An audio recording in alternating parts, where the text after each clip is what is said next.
Assalamualaikum warahmatullahi wabarakatuh. Salam, Om Swastiastu, Namo Buddhaya, salam kebajikan. Salam sejahtera bagi kita semua. Perkenalkan, saya Lucia Stania. Saya merupakan salah satu finalis dari pemilihan Duta Kesehatan Indonesia.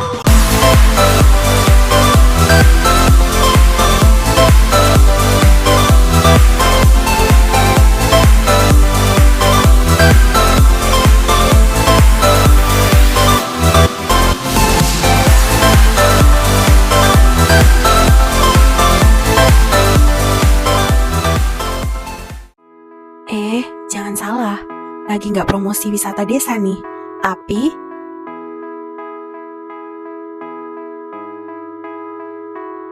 pasti hal itu semua nggak asing lagi ya buat kita. Korupsi di Indonesia sudah memasuki stadium darurat korupsi. Stadium ini dikuatkan oleh hasil survei masyarakat internasional yang menempatkan Indonesia sebagai negara terkorup urutan keempat di dunia dan nomor 1 di Asia dengan indeks persepsi korupsi 9,2. Peringkat ini pada hakikatnya telah mencederai harkat dan martabat bangsa Indonesia yang tergolong sebagai negara yang berbudaya berdasarkan nilai-nilai Pancasila. Diperlukan banyak sekali upaya untuk menyetop perilaku koruptif dalam membangun paradigma pemberantasannya. Paradigma yang tepat adalah pelembagaan kembali nilai-nilai sosial budaya yang terdapat dalam masyarakat Indonesia. Asumsi ini sangat tepat mengingat perilaku koruptif telah sistemik dan telah memasuki sendi-sendi kehidupan masyarakat. Nilai-nilai sosial budaya dalam masyarakat Indonesia sangat potensial untuk memberantas perilaku koruptif. Selama ini, paradigma pemberantasan korupsi hanya bertumpu pada paradigma hukum, dalam arti memaksimalkan pendekatan undang-undang dan kelembagaan saja. Namun, hasilnya tetap saja tidak efektif. Proses pemberantasan yang optimal harus didukung gerakan bersama untuk melakukan pencegahan korupsi.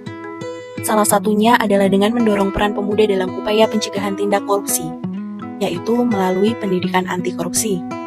Peran pemuda sangat diperlukan untuk lebih mengoptimalkan proses pemberantasan korupsi, mengingat karakteristik dan sejarah pemuda yang selalu menjadi pelopor perubahan di Indonesia.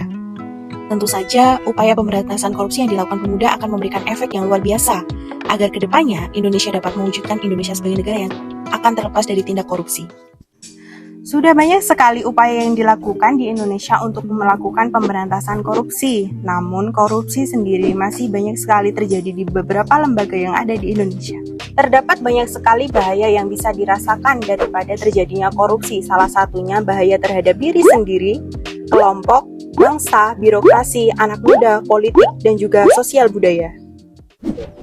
Ada beberapa langkah untuk pemberantasan korupsi itu sendiri. Yang pertama, struktural di sini artinya yaitu mendesain dan menata ulang pelayanan publik yang ada di Indonesia. Upaya yang kedua, kultural di sini artinya memperkuat transparansi setiap perorangan dengan selalu menumbuhkan nilai-nilai sosial budaya. Upaya yang ketiga, maksud dari instrumental di sini yaitu pengawasan dan sanksi yang terukur, tertata, dan tegas yang ada dalam setiap lembaga. Upaya yang keempat, maksud dari manajemen di sini yaitu adanya peningkatan pemberdayaan susunan perangkat pendukung dalam pencegahan korupsi di setiap lembaga.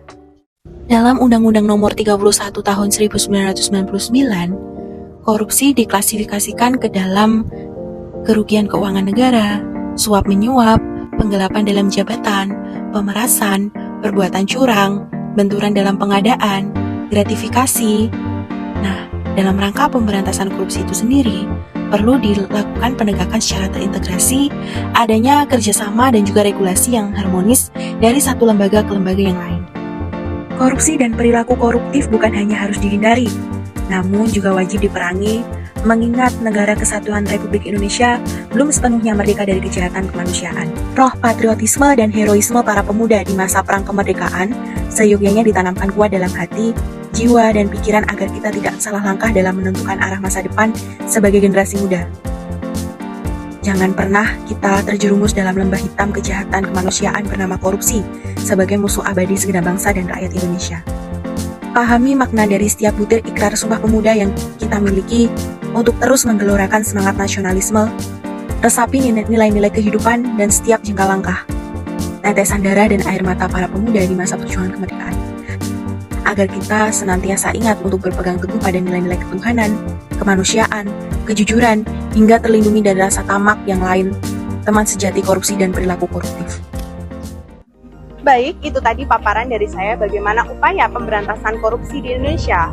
Kita sebagai generasi muda, sebagai agen change, sebagai agen perubahan yang akan membawa perubahan Indonesia ke perubahannya lebih baik ke depannya. Baik, saya Lucia Stania, saya pamit undur diri. Jangan lupa like, komen, serta subscribe video saya. Salam anti korupsi.